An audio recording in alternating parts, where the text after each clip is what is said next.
First of all, if I'm going to order pizza, it's not going to be pepperoni. I'm a sausage girl. Sausage, meatballs, or bacon. Those are my pizza meats. You're a sausage Pepperoni. girl.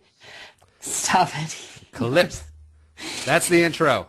Mark it. 2804. Wow. Big dogs are in the house!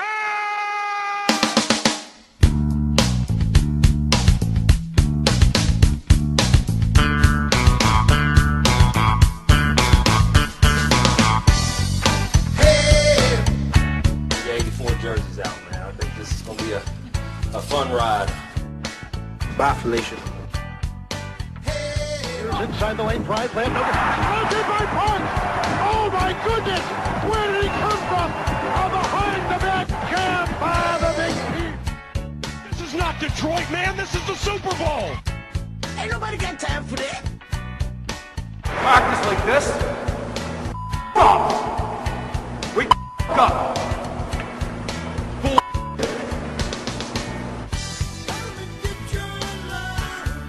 Straight cash, homie.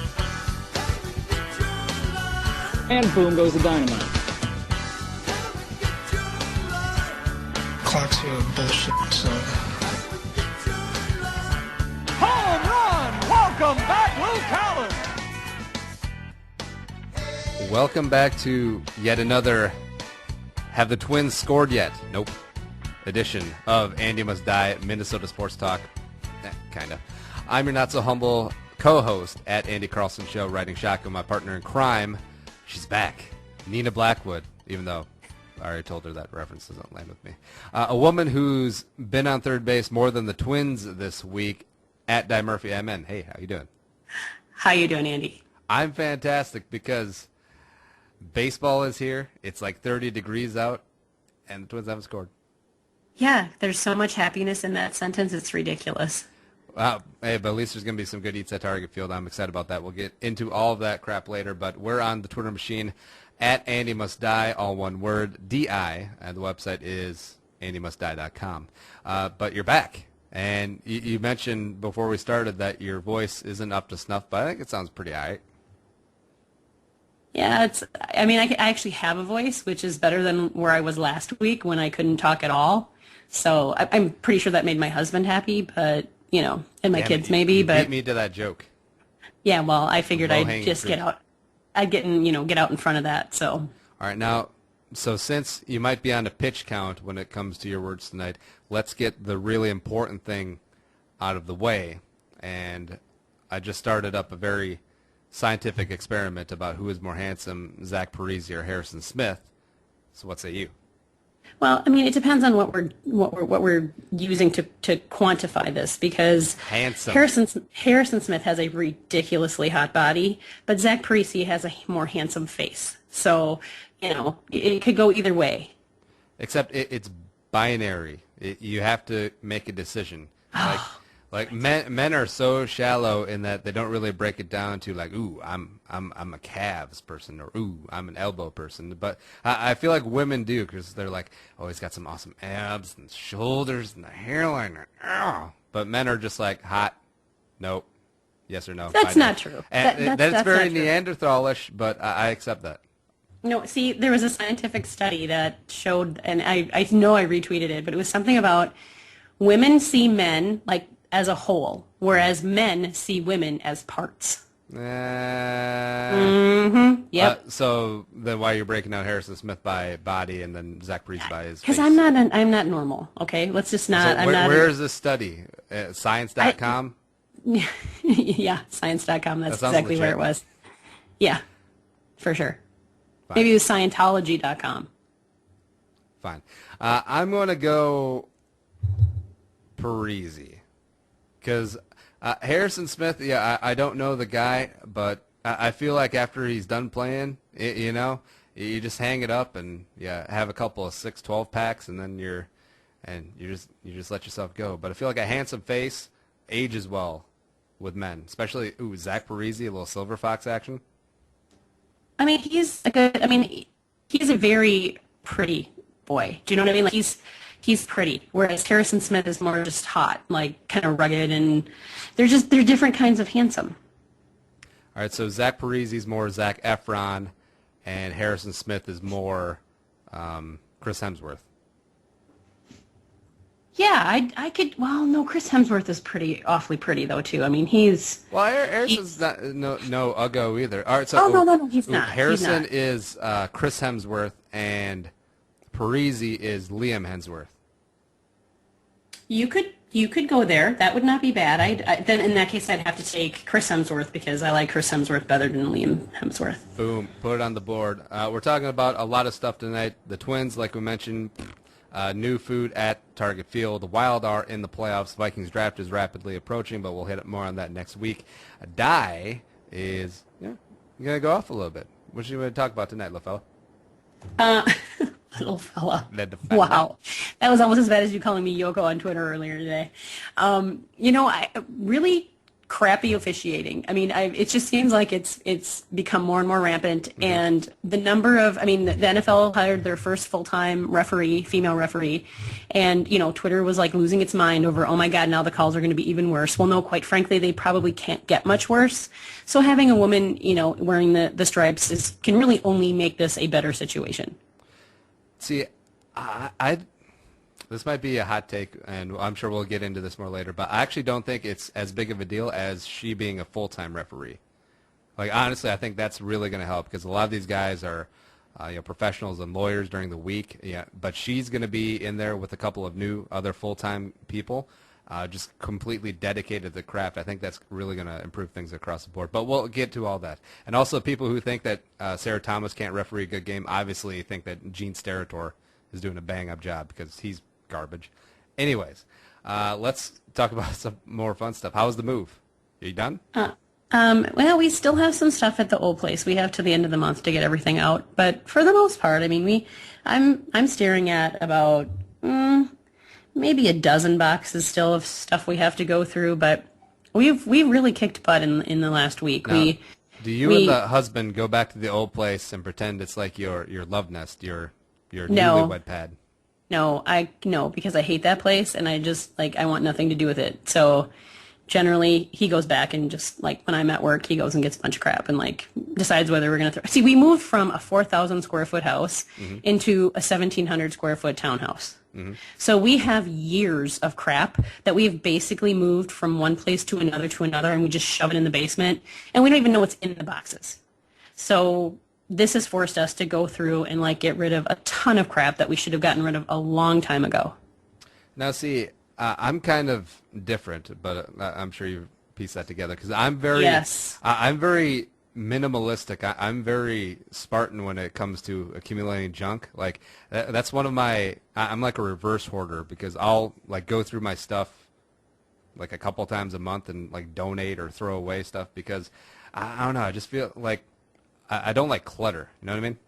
Oh, I don't either. I don't. But see, what happens is, we had an unfinished basement in the house. So we would basically just shove the boxes in the basement and we'd totally forget that they were there. We wouldn't see them every day. They wouldn't be in our way. Because I hate clutter. It really drives me crazy. It makes me mental. It really does. So this has been really good for us. And then for me to realize how much clothes I have. It's crazy. I would go in my closet and be like, I have nothing to wear. I have to go buy something. No, really, you don't. You have 50 hoodies. One of them will probably be okay. So it's kind of forced me to, kind of think about things a little bit, like what I keep and what I get rid of. And, so if I bring something in, then I try to get something, get rid of something so that we're not, just up to our ears in shoes and purses and clothes of mine. You know how many hoodies I have? I'm going to say 4. Close. 5. I think I really only wear 2 though. I almost said 5. I would have won something, right? I would have won a prize. Duh. Speaking of prize, let's get into our brackets. So, as I pointed out last week when I was solo, our bracket basically came down to Kentucky and Wisconsin. If Kentucky won, you won the whole enchilada. If Wisconsin won, we actually tied. So we freaking tied in our bracket, which is kind of amazing because you got out to such a strong lead early on. But then Duke and Wisconsin, they got me. They got me back in. Yep, they did.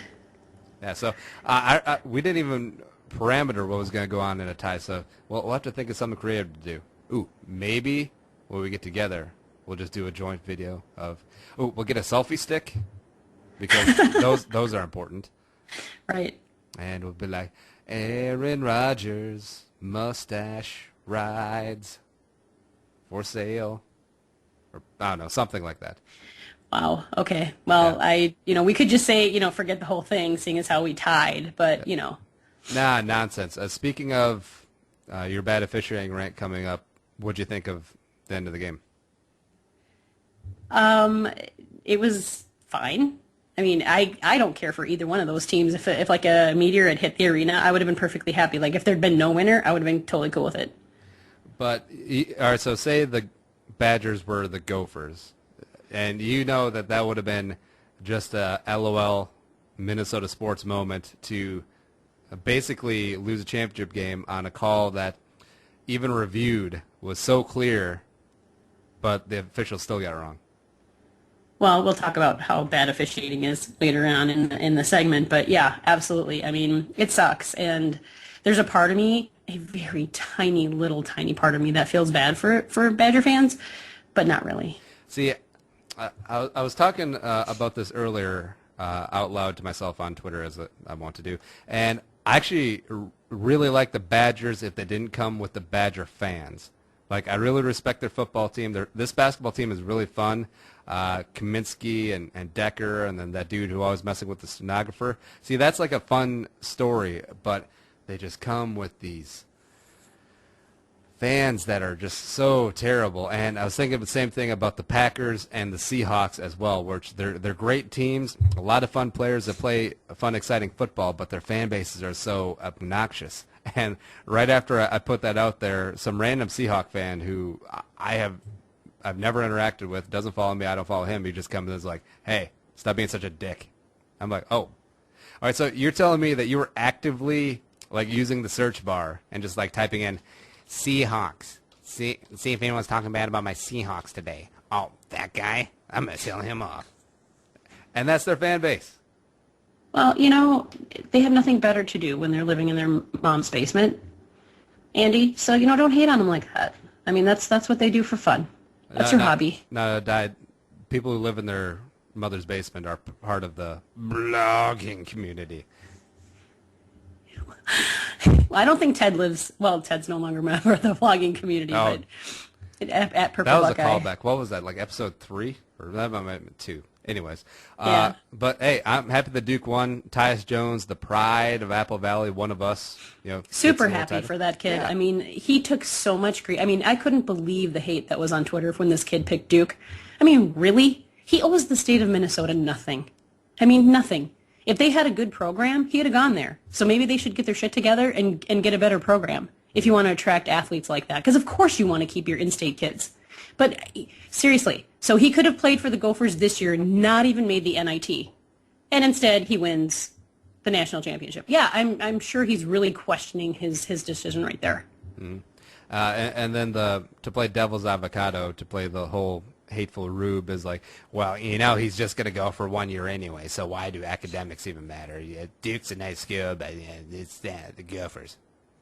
Because he's a freshman starter on a team that just won the national championship. That's why. You're Because he's telling playing me with the Tyus best. Jones wouldn't have beat out Andre Hollins? Come on. Oh, no. I mean, but he's not. He would never get national cred like he gets playing for Duke. Are you kidding me? Playing here? No. Psh, that's ridiculous. Sam Jacobson stayed here and was one of us. Why can't Tyus Jones or, gosh, the kid who went to Stanford, his name escapes me. But anyways. Reed Travis. Yeah, him. I completely understand, guys who leave, who go to, Duke, Stanford. The U of M is great, but they're no Duke or Stanford academically. And basketball-wise, Richard is taking his time turning things around here. But I don't even know. Like, that program is such a dumpster fire right now. It's just, it's a shame. All right. Well, let's get to something a little bit more happy and starting off with some Minnesota sports news. Sound drop eventually. Come on, baby. Minnesota sports There news. we go.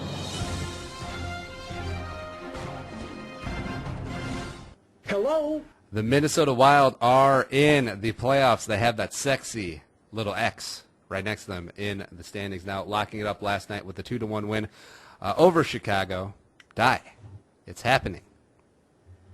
I was a little concerned. The way they've been playing the last few games, been really sloppy, really unfocused, and that's not how you want to look heading into the playoffs. It's always good to beat the Hawks, don't get me wrong, because, a lot of times they have our number. So it was great to beat them, and I didn't want to back in. So it was good to take control of their own destiny and to lock that up. But I don't know, man. I don't know what's going on. There's like something's not clicking right now, and I don't know what it is. I don't know if it's because we've got, guys that have been hurt and now they're healthy and we're putting them back in the lineup, and that kind of screws with the chemistry.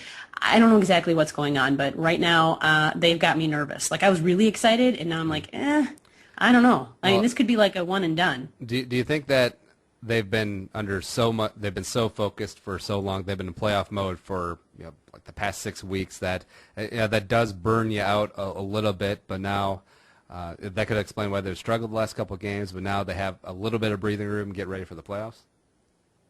I mean, it certainly could. I mean, they've been under a tremendous amount of pressure, so I could see that happening. But, once you let up, though, once you let off the gas, I mean, that's what starts happening, and you lose your momentum, and they can't afford to do that. Right now, they're in line to face off with either Nashville or St. Louis in the opening round. Now, as a person who knows more hockey than I, who would you prefer to see?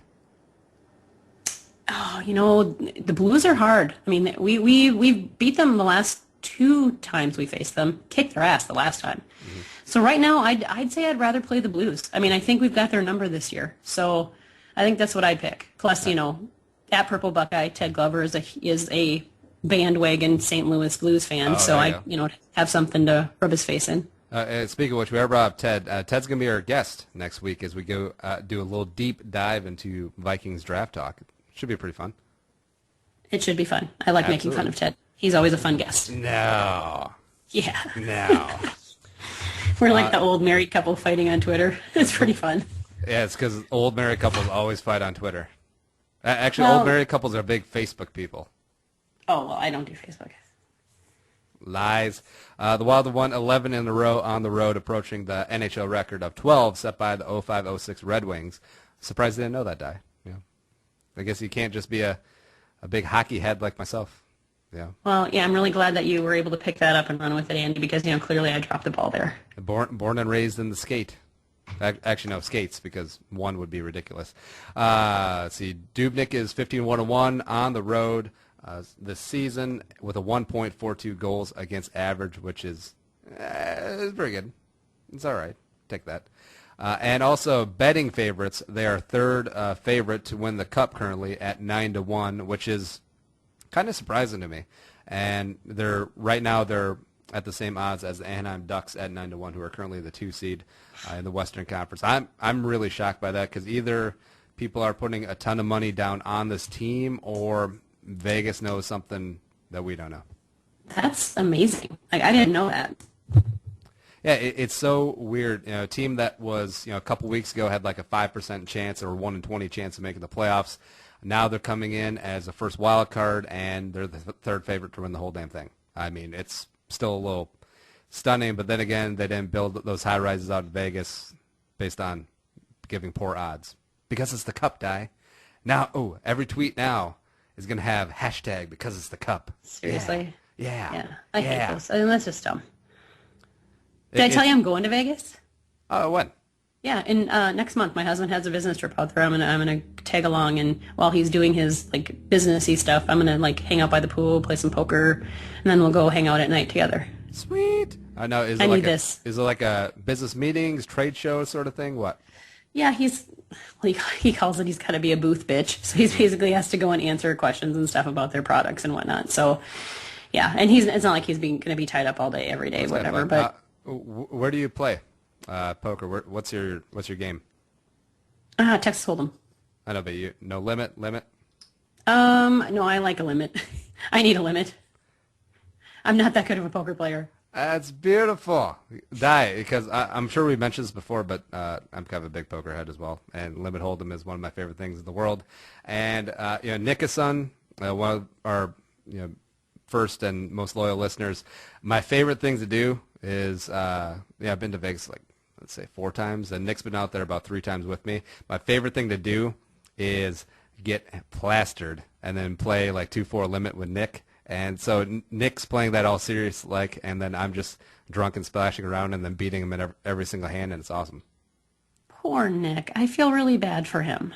It's fantastic. All right, so tangent off real quick. We were playing at Binion's, right? And we were playing the 2-4 game, and then Nick has pocket tens. And then I raise, he raises, I 3-bet him with the Jack 4 offsuit, right? No, really? I ended up making a straight, and then, so now it's, our line that we text back and forth is like, I got pocket tens, and I'm like, oh, I have a 4, so I win.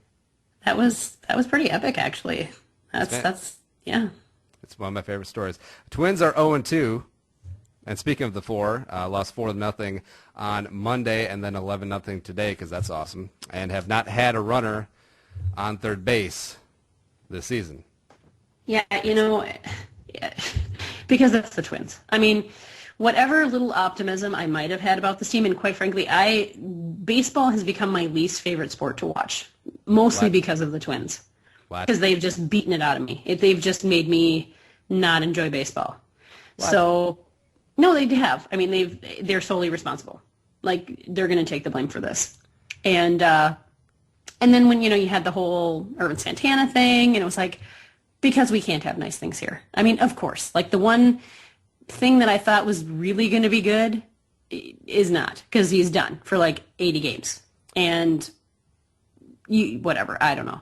And I don't understand why we keep these young kids down, in AAA. It's like, let them play. What the hell else do you have? Avoid an arbitration, avoid an arbitration, That's so stupid. It's the most ridiculous idea. It's so bad.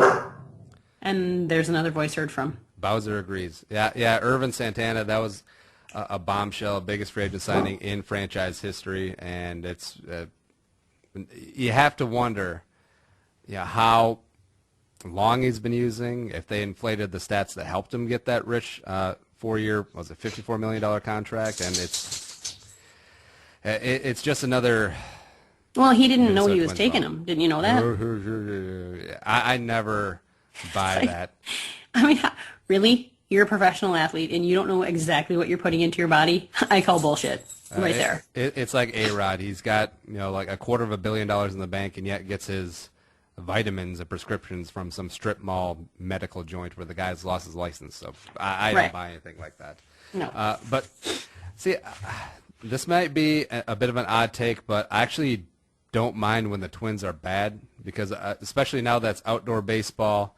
I feel like baseball is one of the sports where the team doesn't really have to be good, because it's in the summer, you got good weather. Baseball is conducive for have on in the background as radio noise, and you can go about your day. It's not like hockey or football where you have to be very intensive listening to it if you're listening, or watching the game, as it were.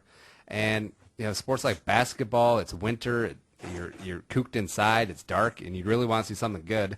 Whereas baseball, the team may suck. Oh, hey, the Yankees or the Angels are in town. Hey, we'll go see them. You sit out in the sun, you have a beer, eat some of the ridiculous food that we're going to talk about in a second, and it's still a good time. You win, lose, or draw, or lose by 11 and don't get a runner past second base. Same thing. Well, I mean, and I agree with that. I mean, and plus, when they suck, you can get cheap tickets, and you can get them whenever you want them, and you can just go hang out, get some sun, throw back a few beers, eat some of their food, whatever. I like personally going to the Legends Club. That's where I like to hang out. They got some good nachos there, Bill Joe nachos kind of deal. But I grew up, 87 and 91. I mean, I went to one of those World Series games in 91, and I want that. I want it so badly. And they just continually just crap on their fans. It's like, build us a stadium. We will be better. We will be good. And no, I'm sorry, you're not. You still suck. So, either put up quality or, give us all our money back. Well, I feel like the Twins have gotten some pretty bad luck too, because Maurer with the whole bilateral weakness and concussion, Morneau with the concussion as well. I mean, who's ever heard of baseball players getting concussions? Well, you're going to find that happening more often, I think. Especially those idiots that like to slide, head first into first base or whatever. Hey, I like sliding in the first base because it looks like you're trying more, even though it's not really faster. that running. That was like the Nick Punto thing ever. Like that was his thing. Like that's what he did. He didn't do a whole lot else, but he did do that. Speaking of not a whole lot else, there's a whole lot of new food coming up at Target Field that will be ready for all of the Rubes on Monday when the Twins open up against the Royals. I'll say Royals. So this list is from NPR, and just going to skim through a couple of these. The first one, the one I'm really excited about food-wise, Red Cow is in the house, and they have a 60-40 burger. Yes. 60% certified Angus beef, 40% ground bacon for some reason, cheddar cheese, Summit beer mustard, candied bacon, all for $8.50. That's not bad. I would buy that in a heartbeat, except for I'd probably have to skip the mustard because I'm not a big mustard person. But as soon as they just had to say bacon, right? And then it's like, here, take my money. Take my money.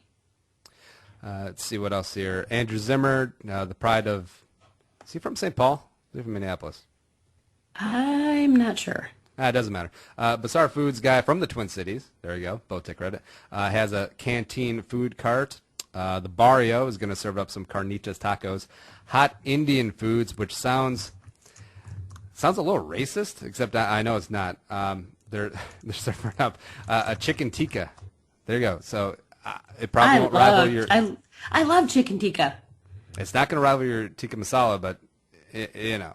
It's not that. I mean, come on. I mean, they can't touch my cooking. I mean, did you see the chicken fajita soup I tweeted? The pictures from last night? That was legit. Was it? Oh, right then when you said legit, and then the difference in your voice now, you sounded exactly like Guy Fieri. You know what? I hate you.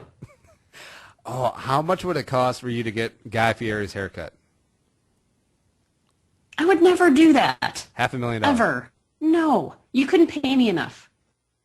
I just went and spent $200 on my hair today. What? Yeah. Cut, color, eyebrow wax. I'm going to wager that I haven't spent $200 on haircuts in my lifetime. You're a dude. It's different. Okay. That's true, though. All right, back on the food. Let's see here. Local company Schwann's, local craft beer, Goose Island. They're from Chicago. There's nice to have here. Brat Dog. A homemade bratwurst stuffed with an all-beef hot dog wrapped in bacon, served on a pretzel roll with seasoned sauerkraut, caramelized onions, and peppers. Available at Herbie's. Herbeck's, $12. Well, Not I mean, bad. I would go just because it's Herbie's, but I would not buy that. Because What? sauerkraut, gross. Sauerkraut is disgusting. Sauerkraut's delicious. It's like devil food.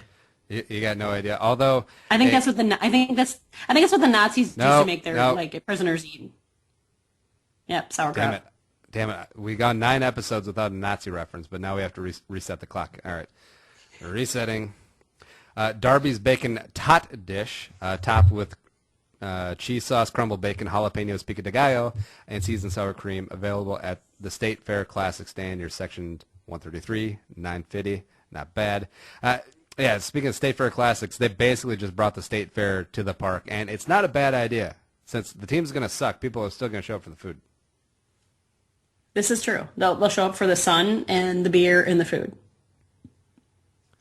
And last but not least, I talked about this last week as well, but the College Days Bloody Mary at Herbeck's, and it's basically what they did last year with the burger Bloody Mary, except this time instead of a burger, they just jammed a big old slice of cold pepperoni pizza in there. And Yeah, that looked disgusting to me. what? No, that looked absolutely disgusting. And see, that's the great thing about Bloody Marys is it's basically a, what's the Italian word? Like an antipasti bar on top of some booze and some tomato juice and some Tabasco sauce and Worcestershire sauce. That's delicious. Yeah, but I mean, first of all, if I'm going to order pizza, it's not going to be pepperoni. I'm a sausage girl. Sausage, meatballs, or bacon. Those are my pizza meats. Your sausage Pepperoni. Girl. Stop it. Clips. That's the intro. Mark it. 2804. Wow. I knew better than to say that too. As soon as I felt it coming out of my mouth, I'm like, damn it. Okay, fine, whatever. Let's roll. Also random, I saw this from Ravel. At Cardinals games, waffles with fried chicken, maple bacon gravy, and side of tater tots and white queso sauce. I'll take that too. White queso sauce? I mean, that all sounded good until the white queso sauce. Like, why do you gotta put that on there? It's just cheese sauce. I know, but I don't like cheese that much. So, no, I would say no to the cheese. Yuck. Fine. But it seems like the Twins are trying to give us more reasons to go to the ballpark. And, hey. Well, because it's not their play. So they got to give us late reasons. July, early August, when those standing room tickets are going to be $3 like they were last year on StubHub, just show up and you throw back a Bloody Mary and maybe a brat dog or a 60-40 burger, and then just carry on with their day in a lethargic, drunk, kind of tired, want a nap sort of way. Anyways, last two of Minnesota sports news. Amanda Zahui is going pro, sophomore center for the Gophers. They're gone, and now they've lost 6 players in the last year. Yeah, that's brutal. I mean, that's really brutal for this program because, quite frankly, if Amanda hadn't left, they would have been. They would have had, getting Rachel back. They would have been really good next year. And now it's. I don't blame her though. I mean, women in the WNBA don't make jack squat here compared to what men make. It's ridiculous how little money they make. They go over to Europe and get paid. So in a way, you can't blame her for wanting to capitalize and make as much money as she can at this when she can. I mean, she's like 22. I mean, she's not your typical. Was she a sophomore? Yeah. I mean, she's older than your typical sophomore. So I mean, I don't blame her for that. But as a fan, it's like, oh, that sucks because I was expecting them to be really good next year. Now, this may be just complete ignorance, but I didn't know that you could leave early for the WNBA. I actually thought the players had to stay in college for 4 years. Or maybe since she's older, it's like the NFL rule where your high school class has to be 3 years removed, but maybe it's 4 in the WNBA. I didn't know. I don't technically know either. I just know that, especially going to play over in Europe, I mean, that's a no-brainer. And that's exactly where she's going to make her money. She's not going to make it here. None of the women make it here. Get paid like Parise over at the St. Petersburg Alouettes. Well, I mean, there was like a huge uproar about the fact that, she wasn't going to play in the States because her foreign team was basically paying her to take the season off so she, the U.S. season off so she could rest and recover. Well, duh. I mean, the women have to basically play all year round in order to make any sort of decent money at this as compared to the men. And I get, everyone's like, well, it's the NBA versus no one watches the WNBA. Well, that's not true. But yes, I mean, I understand that the NBA is, way bigger revenue generating and whatever. But it's sad that these women have to basically abuse their bodies in order to make a decent living playing basketball when men totally take it for granted. Speaking of taking it for granted, last one of the segment, Peter King kind of threw out a hot take in that he named the Jacksonville Jaguars could be the sleeper team in play for Adrian Peterson. Your thoughts? I don't care where he goes, quite frankly. I just want him to go. I'm so over this. I'm so tired of the drama. I'm so tired of him not really seeming to understand that he's not the victim in all of this. I'm tired of the distractions for the team and for the coaching staff. Fine, send him to Jacksonville. Whatever. I don't care. I'd rather him go there. I'd rather him go there than Dallas. I feel so bad for Toby. Well, yeah, Toby's life's hard, Toby. I finally got my big break. I'm going to be the lead dog, even though he really sucked last year and lost his job to Denard Robinson, who was basically a wide receiver. And now Toby's getting ready. He's like, this is going to be my year. Come on, baby. Then Adrian walks in. What up, Toby? What up? What up, TG? Back in the house. Yeah. You can play on third down, just like Minnesota. Nice. All right, on that note, we got to take a break. When we come back, Di goes off on a little officiating, as well as your Twitter questions. We got a ton of awesome ones. Andy Must Die, Episode 9, BRB.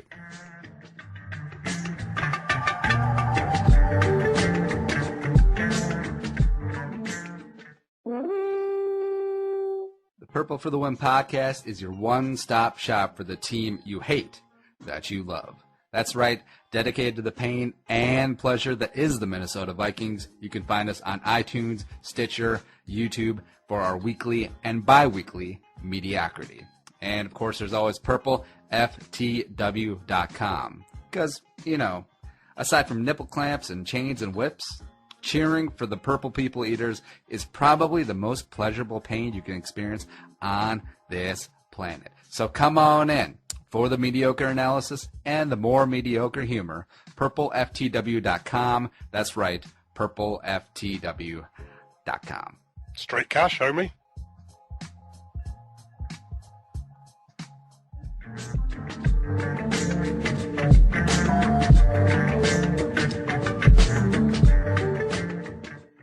And coming back from the break, Di, did you see that the new Viking Stadium is halfway through? They had a big thing. I did. It's kind of exciting, actually. I mean, I will never have season tickets there because I probably can't afford them. But you can't afford the PSL to get on the PSL list? Jeez, it's crazy. Like, we even gave up our Gopher football season tickets because of the price increase. It's just, I mean, you can only do so much. I figured, my thing is, like, I like all of the local teams. So I would rather buy 4 or 5 tickets on StubHub for the Wild, 4 or 5 for the Viking, or whatever. I mean, I'd rather spread that out and go see all of the teams versus just season tickets to one of the teams. Yeah, see, I think I've explained this before, but I'm not that big of a go to the game type guy because, I don't know, just like crowds of drunk people and parking and all that other nonsense. Welcome to team. Watch the game at home in front of your giant TV with your own beer in your own bathroom. It's beautiful.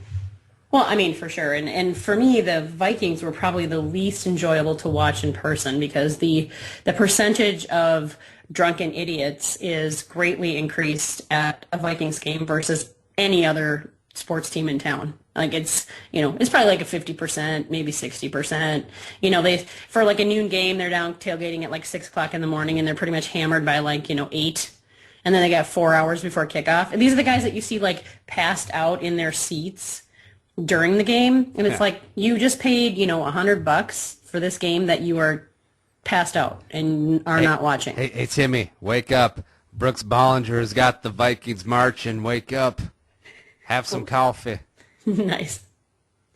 And plus, watching the game at home, you can take a nap during halftime, and you don't have to worry about getting shanked or solicited. There's a lot of things you could do during halftime, when you're at home. I get your group. I catch. I did not necessarily mean that. I catch what you're throwing out there. Okay. All right, so speaking of throwing out, die time, we got some awesome stuff going on. But first off, let me get to the die time drop. A little, come on, soundboard. Now, sometimes this light, oh, damn it, there it is. Time, you know you want it. All right, so Di, what were we talking about today? Well, I kind of wanted to talk about the fact that officiating sucks, right? Mm-hmm. Refs, umps, they get it wrong all the time. Like, it doesn't even matter the sport. Professional, college, whatever, they suck. Like, they're worse than weathermen as far as accuracy. And why is that? I mean, I get that they're human beings, and, they're going to make mistakes. But it seems like it's more and more bad calls. Like, it's gotten significantly worse over the years. I mean, I don't remember complaining about the reffing 20 years ago. I realize some of you have not been around for 20 years, but, some of us have. I don't know. I just think it's not cool. You have one job. Seriously. You just have to get it right. Get as right as you can. And when it's so blatantly wrong, the Vikings have been screwed over so many times. Actually, most of Minnesota teams have been screwed over so many times. But the thing that I thought was interesting is when the news came out that the NFL hired their first full-time female referee. Mm-hmm. Because that's never been done. Not in the NFL. So what I saw on Twitter was a lot of rubes, mostly men, basically saying, this is just going to make officiating even worse. Well, guess what, fellas? It can't really get much worse. So having a woman make what difference does it make if she's a woman? So she's going to not see the call the same way as a guy? She knows the rules. She has the resume. That's why they hired her. It's not like they said, let's just pick some bimbo off the street and slap her on the sidelines, and that'll make all the women's libers happy. It'll, we'll give them a woman. It's not the case. I agree. Although I feel like they did that with the replacement refs. They just picked any Tom, Dick, and Harry off the street, and there was actually a female replacement ref. Yes, when they she was the first one. Yep. I forget her name. And see, the thing is, I absolutely 100% agree with you, and I'm actually surprised that this is that big of an issue, because there's been female referees in the NBA now, and yeah, that did cause a little stir when it first started, but then people kind of forgot about it. Well, I mean, I completely forgot about it until Chris Paul made that stupid offhand comment about, maybe she didn't see it, blah, blah, blah. But other than that, yeah, as long as they can do the job, why not? Well, I mean, and that was kind of my question. It's like, what the, WTF took the NFL so long? Because the NBA had their first female ref in 1997. Mm-hmm. And her name is Violet Palmer. She's still a ref. She's reffed over like 900 games. So, I mean, obviously just because it's football versus basketball, please. I think it's much harder to ref a basketball game than it is an NFL game, don't you? Yeah, probably, because there's so much movement involved. It's so fast. I mean, in the NFL, you got to have a lot more people doing specific jobs, like linesman, head referee, side judge, etc. Exactly. So I guess for me, it was kind of like, what took so long? And then why is it a big deal? Like you just said, it's like, I think it's a big deal because, I don't know, for me, the NFL is like one of the last of the old boys clubs. Like it's the way they've handled a lot of the domestic violence things, the way they've handled a lot of things. It's very much an old boys club. And I think this is hopefully chipping away at that a little bit and showing that, they're not just looking out for their own gender, that they're actually, the NFL is actually embracing the idea that women are just as good as men at this. As much flack as the NFL has gotten, I will stand up for them in the point that they are moving to embracing change. They're very open to adapting, and not just like rules and different types of media, but when this whole domestic violence thing came out, and it is something that they dropped the ball on for many, many years, and a lot of people still give them a lot of flack for not doing enough, but they are trying to implement things. They are trying to get it right. So I'll give them credit for that, because they could have absolutely done nothing. Like, they could have not changed anything, business as usual, and then people still would have clamored at that. But I will give them credit. They are trying to change things as far as the domestic violence policy, and then hiring women in high executive positions to give counsel to the commissioner. And I think they are slowly but surely getting it right. And also Sarah Thomas getting hired as a referee, I think that's another good step. I mean, I am cautiously optimistic. The NFL hasn't done a whole lot to endear themselves to female fans over the years. Jerseys. Yeah, because who the fuck wants? I'm sorry, you're gonna have to beep that out. Who wants a pink jersey? I'm sorry. I mean, I wouldn't even. My daughter loves pink. No, she has a purple jersey. It's so stupid. I mean, and the whole thing about the whole breast cancer thing, where they all wear pink for a day or whatever. It's like, please, you can't just embrace your female fans one game out of the year. I mean, they make up almost half your fan base. So I agree with you. I feel like they are starting to take some steps. I think if the Ray Rice thing hadn't happened and some of these other, the Greg Hardy thing, if some of these other things hadn't happened, I don't know that they would have taken these steps, but at least they're realizing that there's a problem and they need to address it. I think the NFL has turned into such a big business that it's a dollars before cents sort of thing, where they throw out all this pink stuff because they're raising so much revenue from it, because only X cents on the dollar actually go to breast cancer research. But it's a really small percentage. That's another argument for another day. And the whole domestic violence thing, I feel like they let it go for so long because, bottom line, we want these star players on the field. Otherwise, it's going to cost us money. And that took away all common sense. But I feel like common sense is starting to catch up as it's starting to affect the dollars. Right. Sponsors, women's groups rising up. I mean, with Adrian, I know that's not domestic violence, but Raston stepping in. See, that's when you get the NFL's attention. When it starts hitting with the dollars, then they'll start making some common sense moves. No, I think you're absolutely right, and you're right. Until it started become an issue where it's going to affect their bottom line, suddenly then it got their attention. But sometimes that's what it takes. Yeah, and all the people who's like every move that Goodell makes, whether it's a good move, bad move, more bad moves than good ones in the last year, they're like, oh, Goodell should be fired. How dare he? Get him out of there. Except, you know what? He doesn't work for you. He works for 32 owners or 32 ownership groups. And as long as he's still making them billions of dollars, he ain't going nowhere. But if he makes enough dumb moves or is asleep at the switch for so long that significant dollar amounts start coming through, like say CBS, for example, starts pulling their bids, and because, hey, you have a league full of thugs and they hit women and we're not going to stand for it anymore, we're out. And then you're going to start getting his attention. Then you might get a commissioner fired. But until then, you're just talking to yourself on Twitter, just ranting with the hashtag Fire Goodell. Sure. I mean, you said it exactly. I mean, he's doing exactly what the owners want him to do. That's his job. He works for them. That's what it is. So, he gets to be the bad guy. He gets paid millions of dollars to be the bad guy. So they're happy to let him take the fall. He's happy to take it because he's cashing those big fat checks. Yeah, because people complain is like, oh, how does he make $40 million a year? I don't think he's paid enough for. He's basically the punching bag that they roll out there so that people aren't talking badly about the owners. Now, yes, you'll get it every now and then. We talk bad about Ziggy and Mark and some of their shady business deals, but overall, all the vitriol goes to Goodell. Like, we're not talking bad about the Tish and the Mara family. How dare they? How dare they? No, we're talking about Goodell. Right. Anyway, sorry, I feel like we derailed. We kind of did a little bit. I apologize for that. It's cool. The bottom line is, I think, the reffing situation or / umpire, whatever. I was just thinking about when, Torrey Hunter got, rung up by Joe West. He clearly checked that swing, and Torrey lost his mind. It's just, when stuff like that happens and it affects the outcome of the game, that's when it really bothers me. It's like you said with Wisconsin and Duke.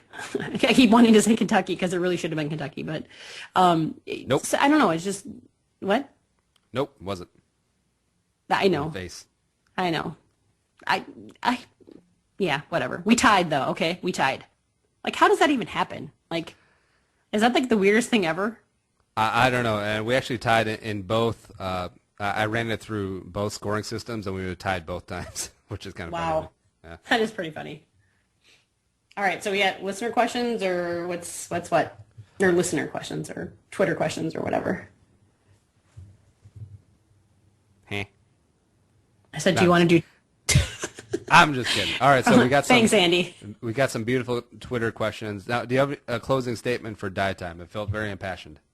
For me, it kind of goes back to what we kind of derailed, off to talk about is I feel like the NFL might be finally getting their head out of their ass. And I would really love to see that. I would really love for my daughter to grow up a fan and not have to see some of the things that I've had to see as a female fan or encounter as a female fan. So hopefully they're getting their shit together.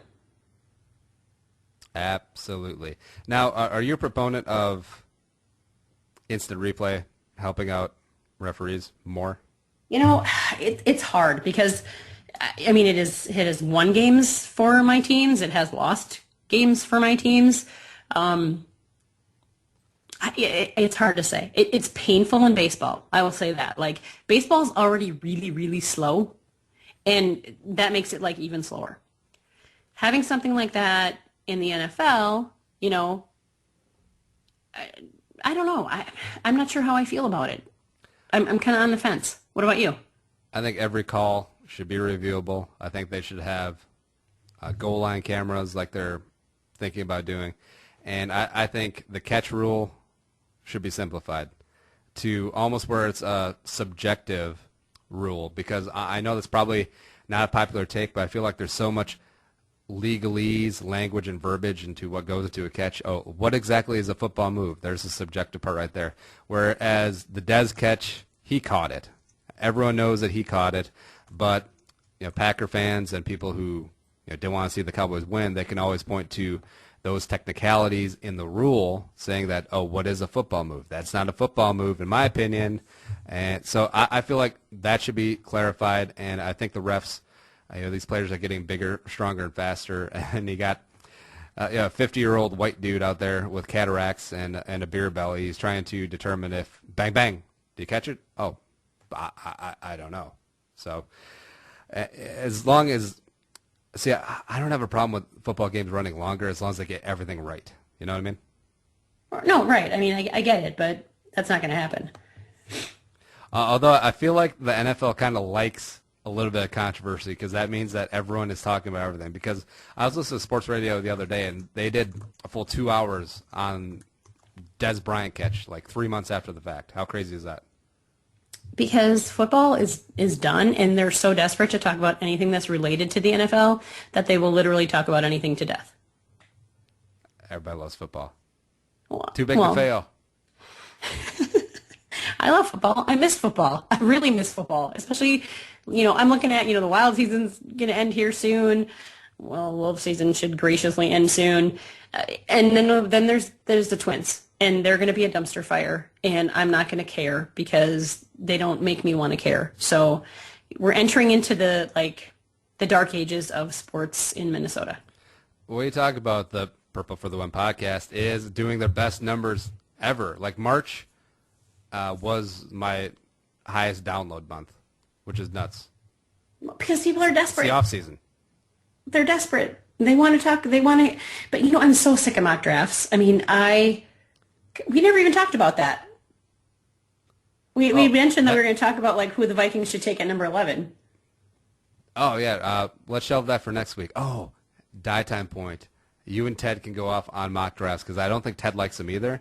I'm relatively indifferent to them because I feel like I like mock drafts from people in the know, but every Tom, Dick, and Harry blog who does a mock draft, I'm kind of like, I seriously would love nothing more than for most of the mock drafts to just go away. Mock draft 95.0. It's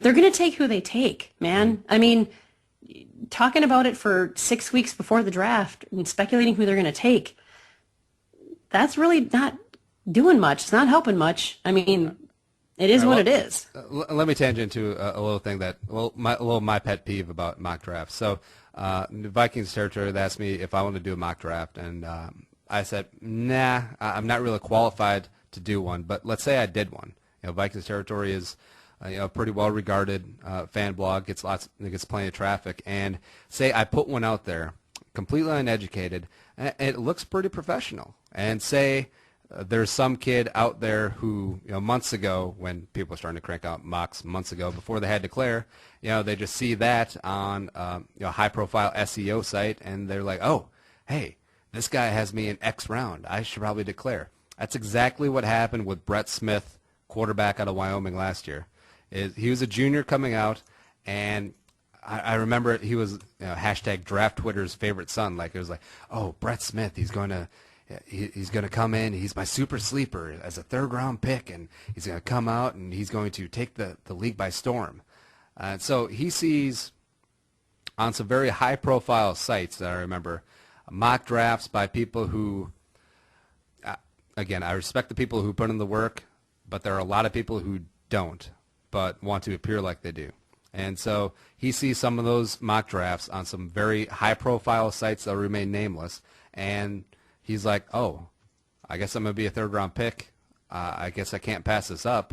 I'm going to forego my senior season and enter the draft. He goes undrafted.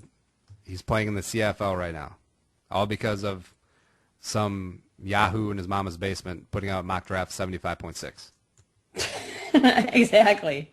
Again, I need to reiterate, I respect the hell out of people who do put in the work, but the people who don't, and I think you could know, we all probably know about a dozen people who don't, but you know what? I'm going to do one. It's irresponsible. I'm going to do one. I'm just going to do one. I'm going to be like, whatever. I mean, I'm just going to throw my stuff out there. Every Tom, Dick, and Harry does it, so why not? No, I'm really not, because I could not care less. I have zero interest. I can read Arif stuff. I can't because it makes my head hurt because he's ridiculously very smart and about the football. But yeah, no, I'm not gonna. I have my idea of who I'd like the Vikings to take, overall, but I'm not. I mean, I don't know who has the time. I mean, Arif does because he never sleeps and he does this full time. But everyone else I know really has like a job. So, like, outside of football. Yep.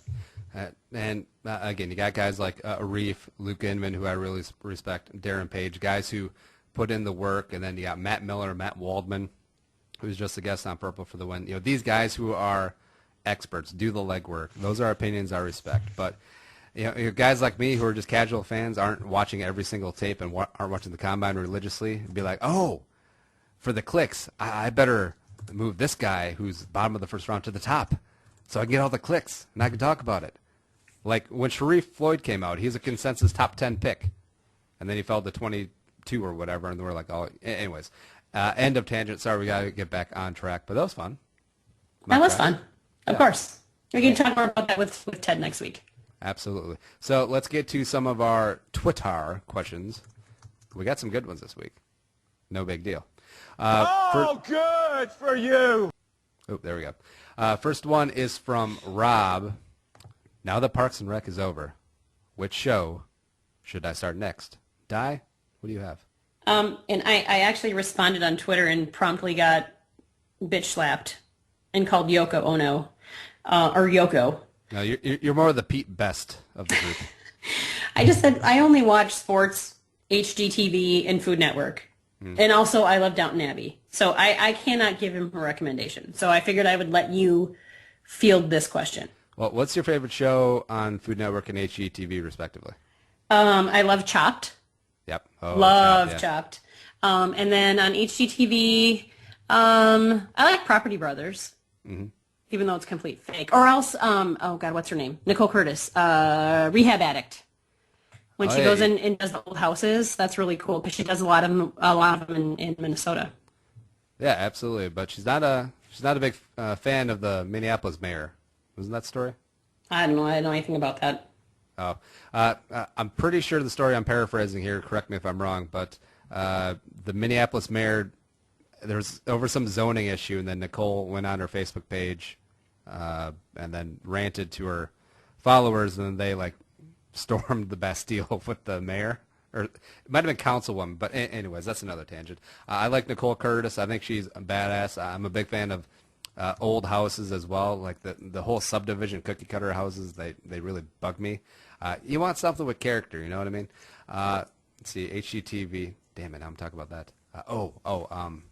I don't know what the show is called, but it's the couple in Waco, Chip and Joanna Gaines. Oh, I love them, and they're just like this cute. It's oh God, what is it called? Shoot, I don't remember, but I love them, and because her aesthetic is my aesthetic. Like everything she does is beautiful. Like I love because they take these super crappy beat up houses and they turn them into these gorgeous custom. It feels like they do it with love. I mean, it's gonna sound sappy, but they're like the cutest couple, and I love them. I absolutely love them. I can't remember the name of their show. It's something with oh God, what is it? See, I don't know. You never remember the names of the shows, but yeah, I agree. They're a fun couple. Plus, I really like their on-camera persona because it feels like it's genuine. It's like that's actually how they are. They're not like forcing it like some other shows. It's called Fixer Upper. Yeah, there you go. Yes, Google.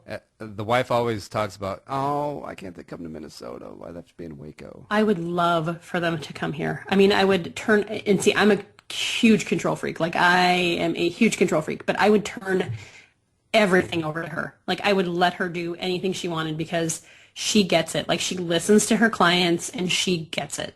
Oh my God. All right. So the wife heard me in the other room talk about this, and then she texted me, Fixer Upper is the name. There we go. There you go. Oh, sorry, Rob, but you could probably get to your thing.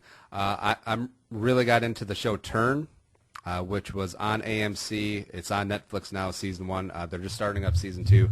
It's a show about American Revolution, Washington spies. It's got a little drama in it. It's got some historical back into it. Really interesting. Also, Tosh.0.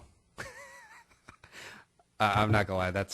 It's completely vulgar. It's completely terrible, but it's so freaking funny. I will confess to watching that show from time to time. And then also the standards, which are either on Netflix or Hulu Plus. You got Breaking Bad, Better Call Saul is really good. The Wire is still on my list. Oh, Sons of Anarchy, obviously. Sons of Anarchy is amazing.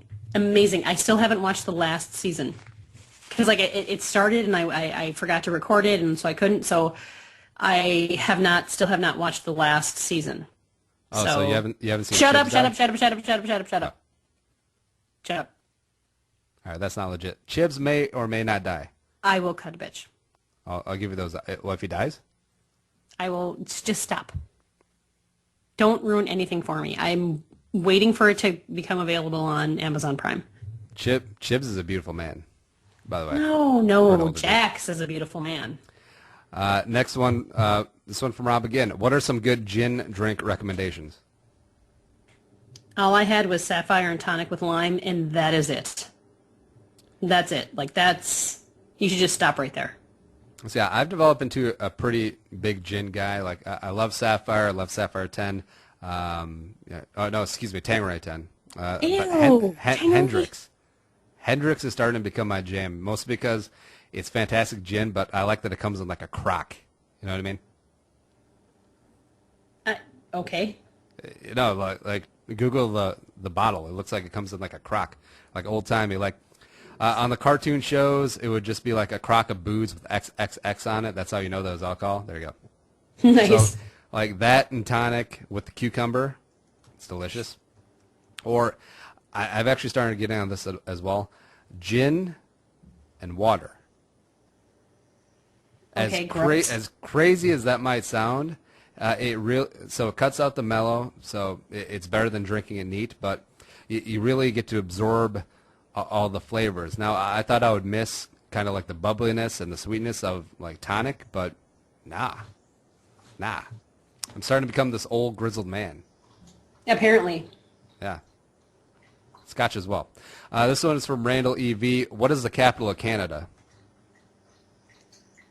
So my answer was, I am really bad at geography, which really frustrates my husband and my son because they are not bad at geography.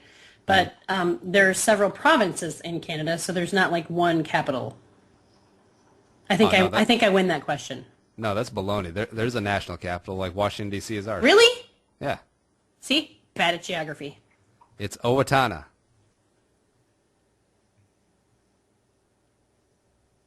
Nah, just kidding. It's Ottawa. Pretty sure. Really? And yeah, I'm not going to bother to look it up. Junk Wax Twins asks, could I do a worse die impression? I think he's referring to last week's show. I think I can. And oh, look at me. Because I got so many hoodies that I only wear 6 of them. So I'm like British now? I mean, what is that?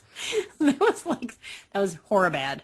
Now, it's so weird because I've already developed, you know how parents read to their kids. I'm really going to get into it, like sock puppets and stuff. So I've already developed a couple of voices for the various characters. That's one of them. I think I'm going to go with Nice. Agatha.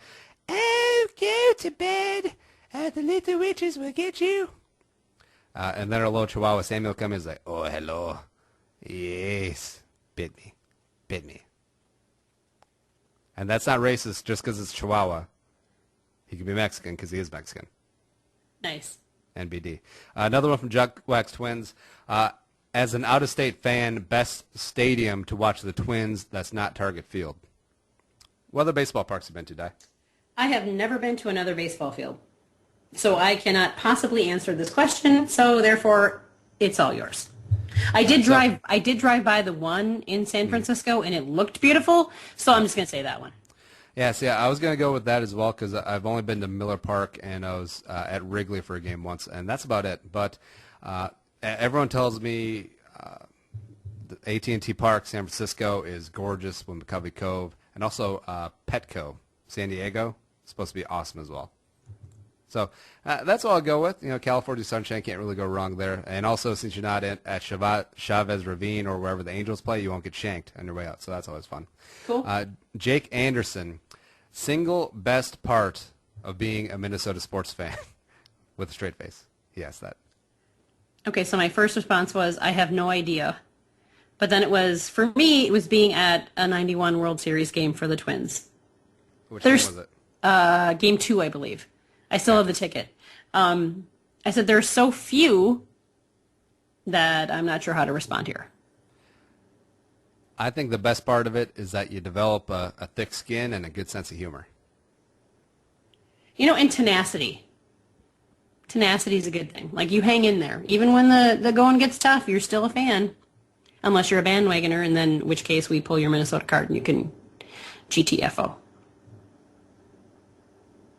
See, I don't think when the Vikings get good, I don't think there will be that many bandwagon fans, like nationally. Oh, no. Like, No. I'm talking when, like, local fans decide they are going to go with different teams because they're successful. Yeah. Versus Minnesota teams that are not so successful. True that. 'Cause I feel like if you're born in Minnesota, I feel like the state it's like 85% Vikings fans.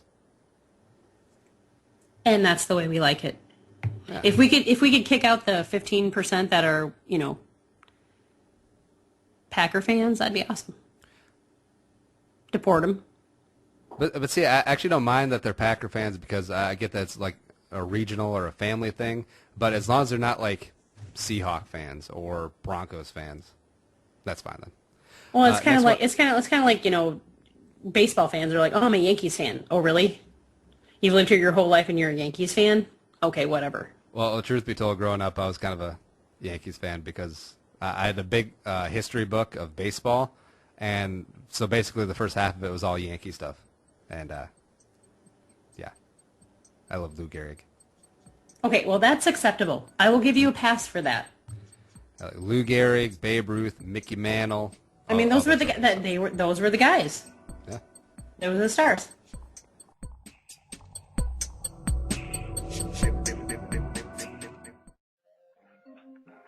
Love the Minnesota Wild, but can't find enough hockey talk on Sports Talk Radio? Ain't nobody got time for that. Well, you're in luck because Justin Jelnick and Joe Hayford have you covered with the State of Hockey podcast, a weekly show that's all wild all the time.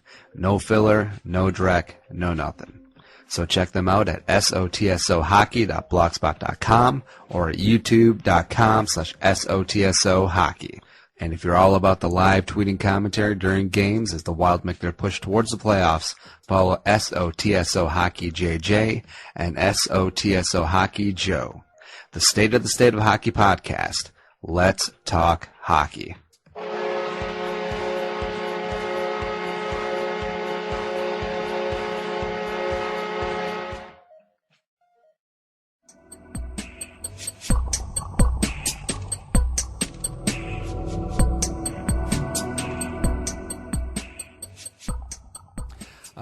Admiral Big Gun asks, if you could meet any Vikings player, past or present, who would it be? This was a tough one for me to answer, but I would say Scott Studwell, even though he scares the shit out of me. Scott Studwell, the current Vikings director of college scouting? Yes, Might be former linebacker, number 55, who I watched for many, many, many years. With lustful eyes. For sure. And then when I was covering training camp, it was like, it's like I couldn't even look at him. Like, he's scary. Like, he's still super badass right now. Like, I don't even know how old he is. He's got to be in his 60s. Still scary. Scary dude. But I would love to meet him. Well, you just show up at camp and be like, oh, hi, I'm Di. I write for the Daily Norseman. Can I do a feature on you? And, holy crap, he is kind of scary looking. Like, he's got a little Elliot Stabler from One RSView going on. Yeah. Yes, absolutely. Very intense. I like it. For sure. All right, so I got a picture of him at camp right now, and he's like wearing these short shorts and like a Vikings T-shirt. He still looks like he could whoop some ass, even though he's probably around 60. Oh yeah, he could whip some ass. Yeah, for sure. Next one up is the guy I would want to meet is Joe Cap, because Joe Cap I think would be a good time. And Tommy Kramer, I'm sure 494 Tommy would be fun as well. But Joe Cap, when he was telling stories about that '69 Vikings team, going out getting in brawls with each other, and then patching it up, shooting tequila. I mean, you just don't get stories like that anymore because they're frowned upon. And also, it was a couple years ago when all right, so he's like the 70-year-old dude, right? And he's at a CFL awards banquet, and there's another guy sitting next to him who he had beef with like 30 years ago, or they might have coached against each other. And so this other guy's in a wheelchair, but Joe doesn't care. He's walking with a cane. He comes up and cold cocks the guy. I saw that. I totally saw that, and it was awesome. And Joe, even at his advanced age, would have awesome stories. He'll sit down at a kitchen table with you with a bottle of tequila and some limes, and then just talk and get some great stories. That I would love that. That would be my number one goal. Okay. Although it would be great to meet Bud Grant, but I don't think Bud's shooting tequila with me. So you got to find a medium, That's true. There you go. Bob Bolin asks, please discuss the seasonal transitions of panfish. Fishing is important too. So dive panfish. I got nothing. Now, what qualifies as a panfish? Like I know sunfish do, but does like a crappie, I have no walleye, idea. northern? You are speaking a foreign language right now. I have no idea. All right, because I fished before. I wouldn't call myself like a fisherman, but I can scale a fish as long as the day is long because I used to work at a restaurant. But I'm not that big of a fisher guy. But I love eating them, especially walleyes, fresh caught. Fillet them up, a little bit of flour, salt, and pepper, fry them in butter. Oh, come on. A little bit of lemon. Come on, Di. No. Well, you don't even like fish? I really don't. I really wish I did because it's so good for you. But, like, the only fish I like are, like, deep fried. Like, walleye, like, fish and chips, that kind of thing. And that's not healthy. So I just don't eat it because that's why.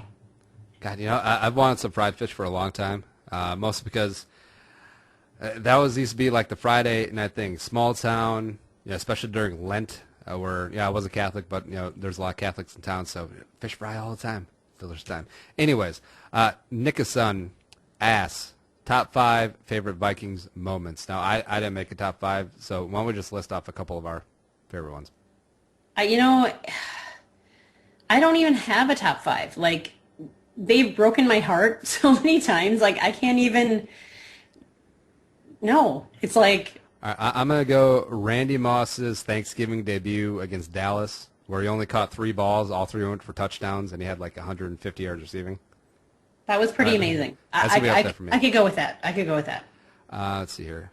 Adrian's 296 game against San Diego. That's pretty good. Oh, individual moment when I think, was it the 09 season? We were in Pittsburgh. We were 7-0 coming in, and that was the first game we lost. And then Adrian takes like a screen pass and then absolutely dump trucks William Gay. Do you remember that one? Yes, I do, actually. Like completely. Favre to Greg Lewis. It's going to be up there. Oh, that was good. Yeah, that was good. But then we lose. It's like, it's like there's good moments leading up to it, but then, like, inevitably they let you down. That's why with Vikings you have to pick out individual spots. Like, Randy Moss's second to last game as a Viking, the wild card weekend win in Green Bay where he shot the moon. No, I hated that. I thought that was not horrible. Even mad at that one. I did not like that at all. Not at all. Nope. Would you say it is a disgusting act by Randy Moss? I just thought it was classless. I'm not going to be like outraged and be like, oh my God, that was so disgusting. It's just like, really?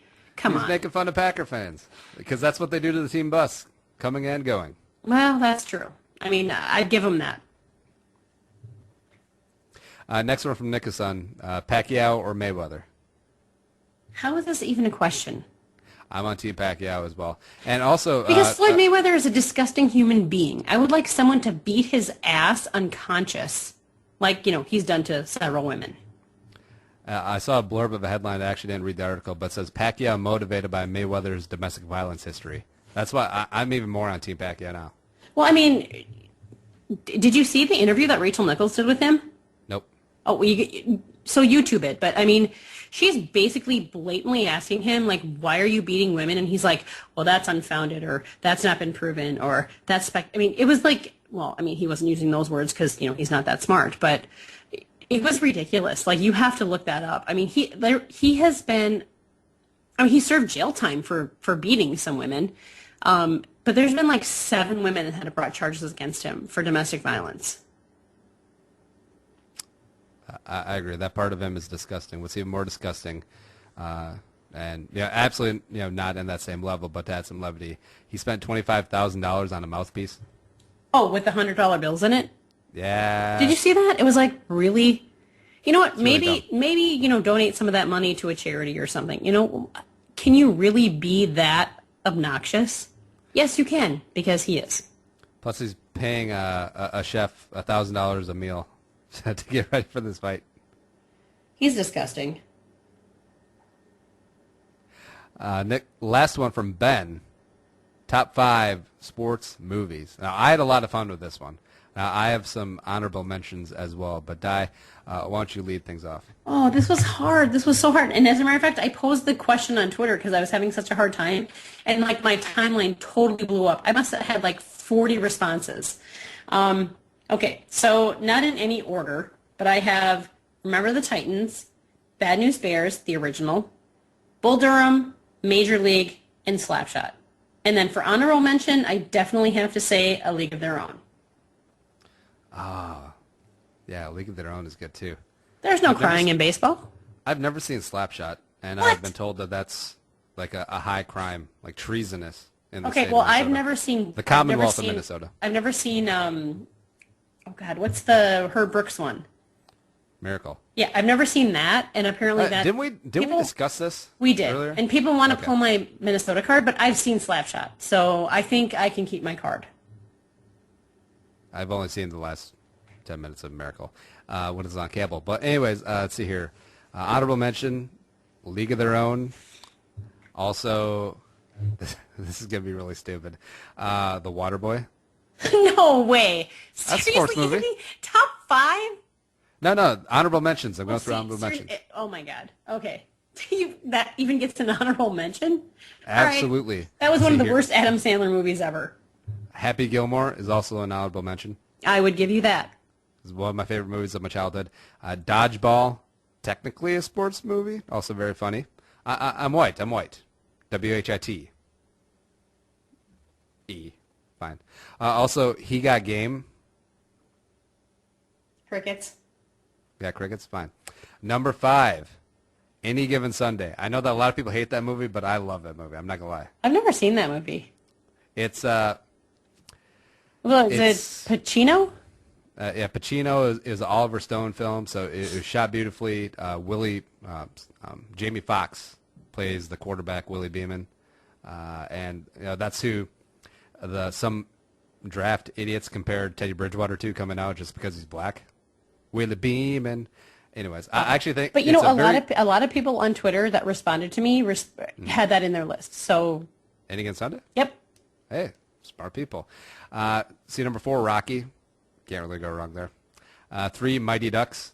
Hello. I have seen a hockey movie. Number 2 and 1 might be a little controversial. A Little Big League is number 2. Yeah, I've never seen that. It's about the twins. That's probably why I've never seen it, because, I get enough of their horror, during the regular season. I don't It's really a want to. fantastic movie. They shot I'm a not scene sure. at Valley Fair. Awesome. They're standing on the bridge of the one where it comes down and picks up the big wave. You know what I mean. Number 1, Major League. That was on my list. There's so many good lines from that movie. Give him the heater, Ricky. I love that movie. I love Also, that movie. Number 2 is also very underrated as well. Number 3, not so much. Even though number 3 is about the twins. Well, we all have our own individual tastes, and you know what else was good? And it was a sports movie. It wasn't Sandlot, like The Sandlot. Like I had never seen that until last summer, and I loved that movie. Loved it. Even Benny the Jet Rodriguez and his pedophile mustache at the end of the movie. That wasn't maybe the best, but I finally understood when people would tell me you're Killenny Smalls. So that was kind of nice. I could finally understand where that came from. Benny the Jet Rodriguez basically grew up to become Rafael Palmeiro. That's exactly who he looks like. He totally does. I did not take steroids. Senate. No, just kidding. Or Congress, whatever it was. Let's see. Oh, tangent off. Since this is a very tangenty show, and I blame myself, but this one, anecdote from Major League 3.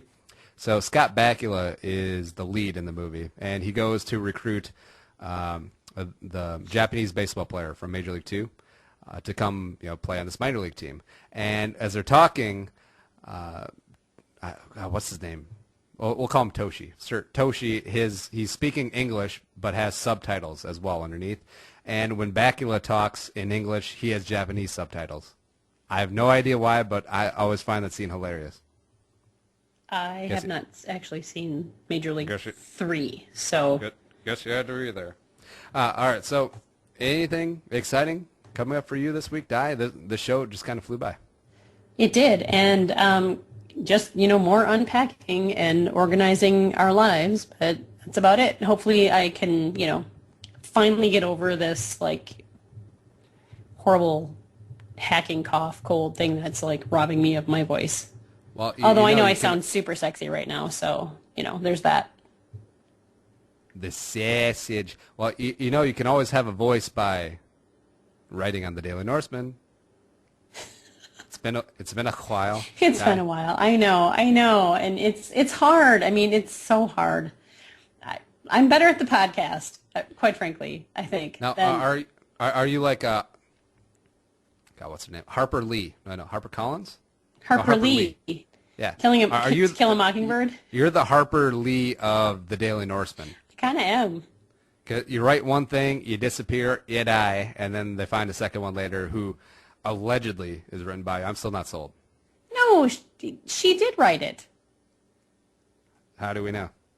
Because we do. Did she sign her Microsoft Word document? No, I'm just kidding. I know it was like some old manuscript in a safe deposit box, but I still question things. Well, Anyways. Exciting for me. Like I kind of humble bragged about earlier, Purple for the Win is doing some good stuff. I had Matt Waldman, draft expert, on the show Monday. I also talked to Paul Allen on Tuesday. That was a fun little chat. He's a lot different than the on-air persona. You know what I mean? Yeah, and by the way, Harper Lee is still alive. Well, what? Yeah, she's not dead. No way. She's not dead. I call BS on that as well. She's not dead. But she's 88 years old and she's still alive. So we're going to trust her to confirm that that's her manuscript. She probably doesn't even know how to turn the TV without calling her great grandson. That is so ageist, it's ridiculous. Is it source or is it cable? Hell, I even have a hard time figuring that out. So I'm not going to lie, I do too, because there are like 17 billion buttons on things now. I honestly just want to go where it's on, off, volume, channel, mute. And really they should do that. That's all you need. I actually saw someone tweeted a picture of so their dad was in an assisted living place, and they took his remote and they duct taped over all the other buttons, and he could only do up and down for the channel, up and down for the volume, and on and off. They duct taped over everything else. Pretty brilliant, right? I mean, we should sell that. Because, for the DirecTV remote, you have the up and down menu, and then you have the cursor pad down below, and then you have the four colored buttons, I think blue, red, yellow, and green. No one ever knows what those buttons are for. I think you have to program something, but no one ever uses them. It's stupid. It's a waste of space, and it just adds to confusion. For sure. I think because they want you to call their call center and give people jobs or something. Well, no, the worst thing ever. If you ever want to feel dumb, go to someone else's house who has a different remote, and then try to work the TV, because everyone's is different. Well, right now we have Comcast, and I've never had Comcast. I've always had Dish or DirecTV, and they've always given you a list of channels, a guide. Well, Comcast does not. So I'm sitting here, I always have to Google every time I need to find a channel, what channel are the Wild on? What channel are the Wolves on? And it sucks. So Comcast kind of sucks, in my opinion. Just saying. Oh, so you haven't printed out a sheet yet? No. 281 is HGTV. See, Click. They should give me a sheet. I should not have to print out a sheet. Every other place I have been, they have given me a guide. Stay golden, pony boy. Keep your chin up. Awesome. All right, and last little humble brag. Per for the win, doing a ton of draft stuff leading up to the NFL draft, and also doing a live stream on purpleforthewin.com and VikingsTerritory.com as well. Going to have a cavalcade of people on covering the first round of the draft, and have to stay on all the way through because we know that Slick Rick likes to make deals all the way up to 32. Di, you want to come on the live stream and talk some Vikings? I would love to. Do it. Lining things up right now. It's going to be long. I mean, it's going to be on there for like 5 hours, but yeah, I don't care. I'll think of something to talk about. And speaking of something to talk about next week on this show, Andy Must Die, Ted in the house. Ted Glover at Purple Buckeye on Twitter. Yep. Now, I've been scrolling through Twitter instead of paying attention to you while we've been recording. Just kidding. Thanks, Andy. Yeah, but Ted might be involved in a domestic issue right now. I saw that. Ted's wife is a huge wine snob. Like, she wants to be a sommelier when she retires, which will be soon. And Ted hates wine, and she hates beer. So Ted was at a dinner with her wine friends, and it sounded like things got, they were like asking him to comment, and, things got a little rough. So, hopefully Ted will not be in the hospital next week, and he'll actually be able to record with us. Now, Ted's wife is a sommelier, and Ted is a smellier. Nice. That didn't really land. Anyways, we are out of here for another week. Episode 9 is in the books. Hey, 10 next week. That's amazing. That's a milestone. We never figured out what the 5-year anniversary gift is, even though we both have Google open right in front of us. A 5-year anniversary? I'm still, 5-episode anniversary. We talked about that. But we're 10 episode anniversary. Yeah, I know, but when we're at 5, we were trying to figure out what the gift was. Yeah, we couldn't figure it out, yeah. Even though I got Google open, and I'm still staring at beautiful Scott Studwell and his Elliot Spencer-esque eyes and forehead. But we're out of here for another week. Follow us on Twitter at Andy Must Die. Subscribe, rate us on iTunes, the Stitcher, the YouTube, everything. And the website, as always, andymustdie.com. But for now, I'm Andy Carlson, and she is... Di Murphy. Alley-oop. Up high, down hard. Thanks for listening, and have an awesome week. Eat avocados. They're delicious and good for you. Bye-bye. The music was created and produced by Deeb. To hear more of his tracks, check out soundcloud.com/Deeb. We needed to get this right.